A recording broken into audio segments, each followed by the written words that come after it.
Hey les gars, comment vous allez? J'espère que vous allez bien. Bienvenue sur notre troisième cours sur notre formation PHP. Là, on va traiter les structures de contrôle.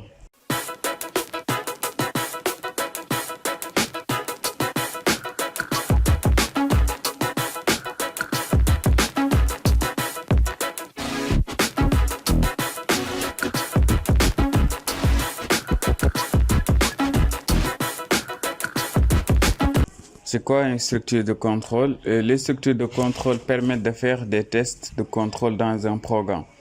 Il existe deux types. On a le type if-else-if et la structure switch. Voilà, maintenant la syntaxe est là. On va quand même, rien ne nous empêche de faire un exemple pour que vous puissiez comprendre mieux. Maintenant là, par exemple, if, si on prend if, par exemple, on va dire if, par exemple, 1 est égal à, par exemple, quelque chose. Qu'est-ce qu'on va dire? Par exemple, on va dire if 1 date est égale à 1 ou bien quelque chose est égal à une valeur. Maintenant, on va comparer. Maintenant, si cette valeur-là est égale à cette valeur, la valeur demandée, il affiche un résultat. Sinon, on va passer à autre chose, ainsi de suite. Voilà, par exemple, je vais donner un exemple comme ça, pour que ça soit encore plus clair. Voilà, je vais faire ça. Voilà, maintenant, je vais déclarer une variable. Je vais déclarer une variable $t. Voilà, maintenant, t, je vais le déclarer nul pour le moment. Pour le moment, je vais le déclarer nul. Il ne va pas réagir. Ça, je le supprime. I don't need that. Voilà, maintenant, je vais dire if, par exemple, le $t, par exemple, le dollar, bon, je vais faire entre parenthèses. Maintenant, si $t est supérieur ou bien inférieur, par exemple, à 10, voilà, on va faire peut-être, bon, ou bien je vais faire, ouais, 10, on va faire, par exemple, bien, n'est-ce pas? Maintenant, si c'est supérieur à 10, c'est bien, point virgule. Maintenant, sinon, si, par exemple, $t, par exemple, est égal à, par exemple, 10, par exemple, c'est juste des exemples, hein. Bon, là, je vais faire inférieur, voilà, inférieur. Voilà, c'est bien. Maintenant, je vais dire, là, c'est médiocre. Si c'est inférieur, normalement, c'est médiocre. C'est médiocre. Maintenant, si c'est 10, c'est bien.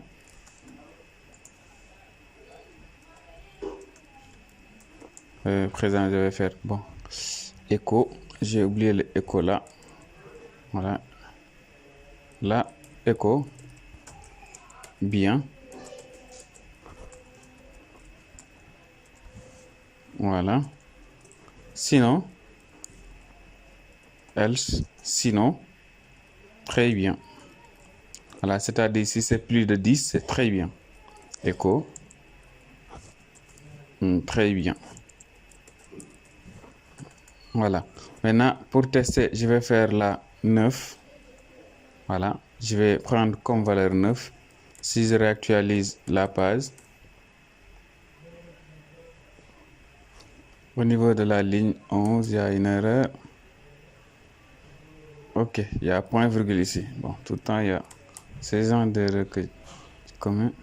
Voilà. Là, je me suis trompé de signe. Voilà.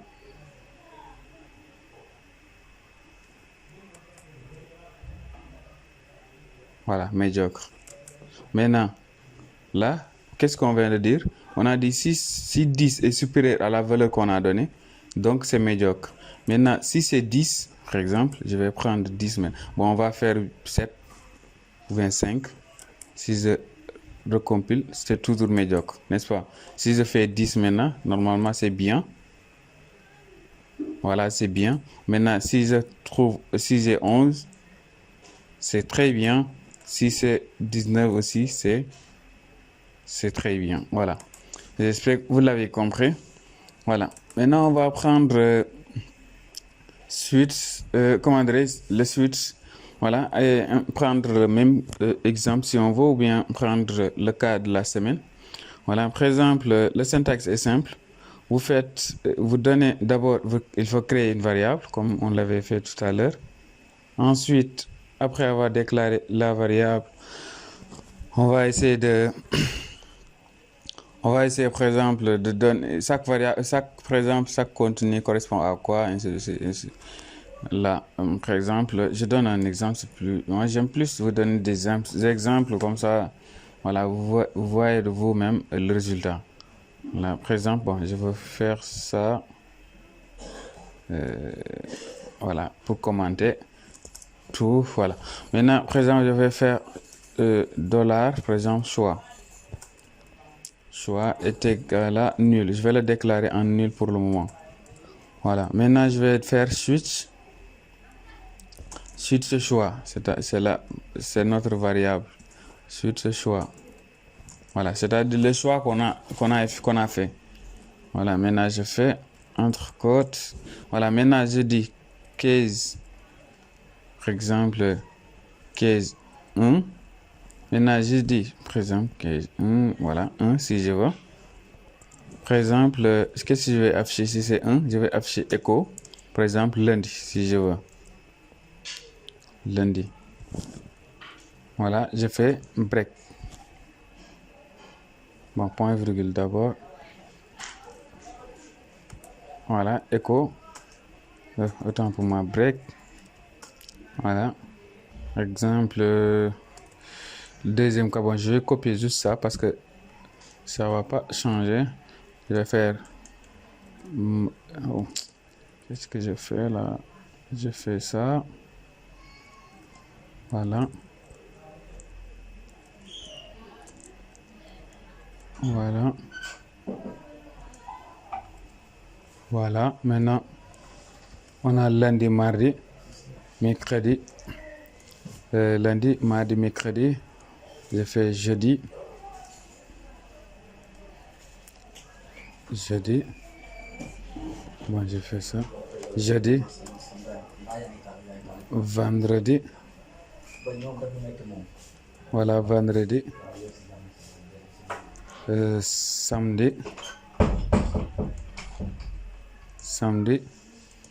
Et enfin, dimanche. Et dimanche, voilà.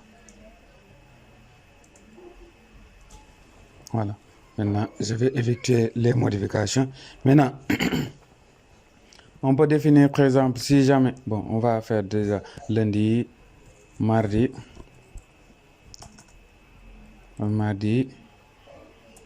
mercredi, jeudi, vendredi. Moi, je vais abréger samedi. Et enfin, dimanche. Voilà, je vais juste abréger comme ça. Voilà, maintenant, au cas où, bon, là aussi, il faut ordonner 2. Si c'est 2, c'est mardi, mercredi. Bon. 3, 4, 5, 6, 7. Maintenant, si par exemple, ce n'est ni mardi ni mercredi jusqu'à dimanche, on va déclarer par exemple default pour que ça génère une erreur. Par exemple, on va dire default. On va faire echo. Par exemple, ce jour-là n'existe pas, par exemple. Par exemple, n'existe pas. Voilà, par exemple, il va nous amener comme ce genre d'erreur-là. Point virgule. Et là, au lieu de nul maintenant, on peut prendre une variable, commander une valeur. Par exemple, si je fais 9, normalement, il ne fait pas partie de la liste. Donc, normalement, c'est le dernier qu'il doit nous afficher. Voilà, ce jour n'existe pas. Parce que le 9e jour de la semaine, ça n'existe pas. Voilà, je vais faire 5. 5, ça correspond à qui? Ça correspond normalement à vendredi, si je réactualise. Voilà, vendredi. Ainsi de suite. Par exemple, le 2, ça correspond à qui? Lundi, mardi, normalement. Voilà, mardi. C'est bon.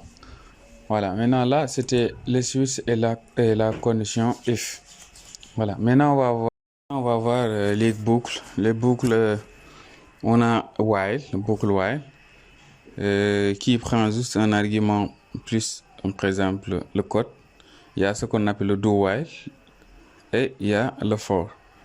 Maintenant, pour aller rapidement, je vais juste vous donner des exemples. Et comme j'ai l'habitude de le dire, parce que ce qui est sûr et certain, c'est qu'il y a certains qui vont dire que voilà, lui, il nous répète tout le temps qu'il y aura des exercices à faire.